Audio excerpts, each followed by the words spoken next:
2021 में बंगाल में विधानसभा चुनाव होने हैं, लेकिन चर्चाएं सबसे ज्यादा हो रही हैं उत्तर प्रदेश की।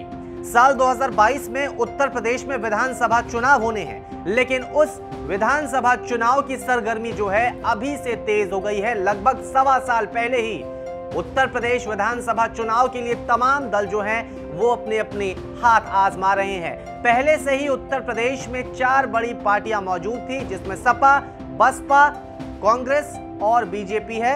इसके अलावा बात करें अगर आम आदमी पार्टी की, तो उन्होंने भी ताल ठोक रखी है। और आम आदमी पार्टी के ऐलान के ठीक एक दिन के बाद ओवैसी की पार्टी यानी कि AIMIM ने भी कह दिया है कि उत्तर प्रदेश में वो भी चुनाव लड़ेंगे। उत्तर प्रदेश में चुनाव होने में अभी तकरीबन सवा साल का वक्त बाकी है, लेकिन समीकरण को साधने की कोशिशें अभी से तेज हो गई हैं। एक तरफ बीजेपी है जो काफी मजबूत स्थिति में है, तो बीजेपी को तोड़ने के लिए दूसरी पार्टियां अपना पूरा जोर लगा रही है। और ओवैसी ने यहां तक कह दिया है कि हम उत्तर प्रदेश में छोटे दलों को साथ लेकर आगे बढ़ेंगे। AIMIM के मुखिया असदुद्दीन ओवैसी राजधानी लखनऊ में सुहेल देव भारतीय समाज पार्टी के अध्यक्ष ओम प्रकाश राजभर से मुलाकात की और छोटे दलों का गठबंधन बनाकर उत्तर प्रदेश में उतरने का ऐलान कर दिया। देखिए, बात सिर्फ सुबसपा पर खत्म नहीं होती है, ओवैसी की नजर कहीं और भी है। ओवैसी ऐसी पार्टी पर भी नजर बनाए हैं जो हालांकि नई है, लेकिन उनके नेता जो हैं वो काफी पुराने और उत्तर प्रदेश में मंत्री भी रह चुके हैं। हम बात कर रहे हैं शिवपाल सिंह यादव की। शिवपाल की पार्टी पर भी जो ओवैसी हैं उनकी नजर है। संभवतः शिवपाल को भी ओवैसी अपने साथ ला सकते हैं। ओवैसी की कोशिश है कि प्रगतिशील समाजवादी पार्टी के शिवपाल यादव से भी बातचीत आगे बढ़ाकर अपने गठबंधन को मजबूत कर उत्तर प्रदेश में अपनी दखल मजबूत कर सके। अब बड़ा सवाल यह है कि उत्तर प्रदेश जैसे बड़े राज्य में बीजेपी को कितना नुकसान हो सकता है, वो भी तब जब AIMIM जैसी पार्टी ऐलान कर चुकी है कि हम भी उत्तर प्रदेश में चुनाव लड़ेंगे। एक तरफ अयोध्या मंदिर का निर्माण है, तो दूसरी तरफ बनारस में काशी विश्वनाथ कॉरिडोर का भी निर्माण चल रहा है। और ये दो जो ऐसी चीजें हैं, ये कोई छोटी चीजें नहीं मानी जा रही हैं। अगर जो भाजपा के हम कोर वोटर बैंक की बात करें, यानी कि जो हिंदुत्व वाली चीज है, उस समीकरण को तोड़ना क्या इन पार्टियों के लिए आसान होगा? क्या बीजेपी के लिए ये पार्टियां मुसीबत बन सकती है? इस पर भी हम बात करेंगे, लेकिन सबसे पहले सुनिए कि ओवैसी ने क्या कहा है।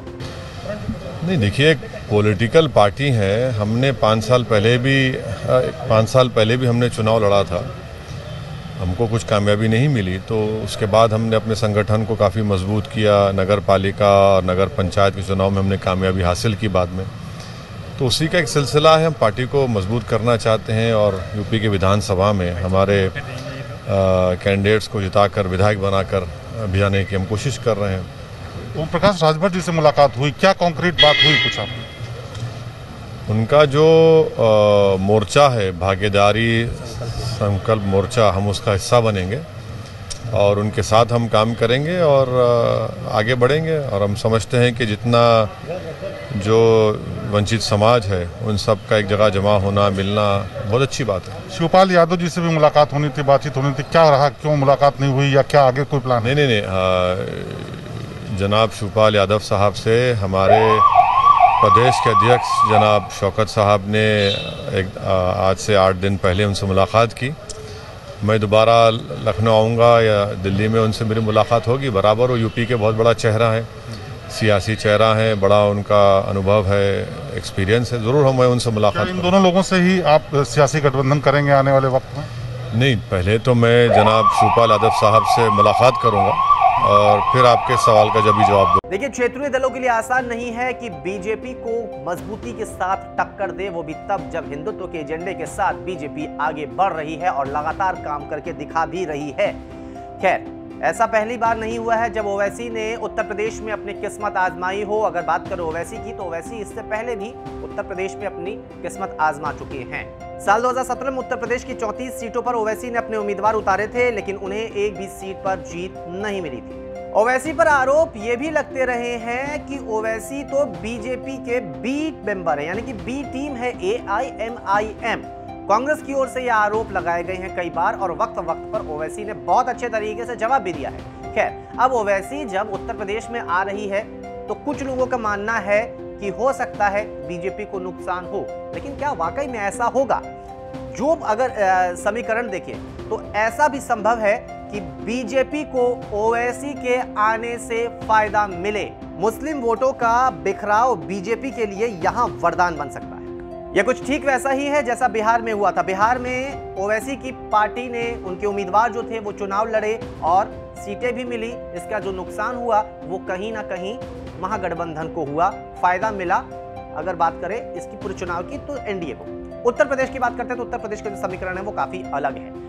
उत्तर प्रदेश में 403 सीटें हैं और 403 सीटों पर गठबंधन जो है वो भी काफी मायने रखता है। मजबूत स्थिति में बीजेपी है, इसमें कोई शक नहीं है। 300 से ज्यादा सीटें अगर बीजेपी ने लाई है तो स्थिति जो है उनकी अभी भी मजबूत बनी हुई है। बात करें कि अगर बीजेपी को हराना है, अगर बीजेपी के लिए अगर चैलेंज होना है तो कहीं ना कहीं अगर समाजवादी पार्टी और AIMIM दोनों साथ आ जाती है तो हो सकता है कि बीजेपी के लिए मुश्किलें बढ़ जाए, क्योंकि जो मुस्लिम वोट है वो एक तरफ चले जाएंगे और ये कहीं ना कहीं बीजेपी के लिए नुकसान हो सकता है। लेकिन अगर समाजवादी पार्टी अलग रहते हैं, AIMIM अलग रहते हैं और अगर बात करें हम आम आदमी पार्टी, ये अलग अलग चुनाव लड़ रहे हैं तो निश्चित तौर पर फायदा बीजेपी को मिलेगा, क्योंकि जो मुस्लिम वोटर है उनके वोट बढ़ जाएंगे। कुछ वोट जाएंगे समाजवादी पार्टी में, कुछ वोट जाएंगे AIMIM में, कुछ वोट जाएंगे आम आदमी पार्टी में। तो इसका सबसे ज्यादा फायदा, सीधा फायदा होगा बीजेपी को। तो ये है उत्तर प्रदेश की जो समीकरण है। अगर हम बात करें समाजवादी पार्टी की तो समाजवादी पार्टी ने इसके पहले कांग्रेस के साथ भी चुनाव में लड़ने का फैसला लिया था, निराशा हाथ लगी। बसपा के साथ भी वो आ चुके हैं लेकिन वहां भी निराशा मिली। संभव है कि समाजवादी पार्टी और ओवैसी की पार्टी उत्तर प्रदेश में एक साथ चुनाव लड़े और अखिलेश यादव ने यह भी संकेत दिया था कि आने वाले चुनावों में अब बीजेपी को अगर हराना है तो समाजवादी पार्टी छोटे दलों को साथ लेकर चलेगी। बहुत दिलचस्प होने वाला है 2022 का उत्तर प्रदेश का मुकाबला। बीजेपी एक तरफ है मजबूत तो छोटे छोटे दल जो है वो एक साथ आ रहे हैं और इस एक साथ आने का खामियाजा क्या बीजेपी को होगा, ये भी एक बहुत बड़ा सवाल है।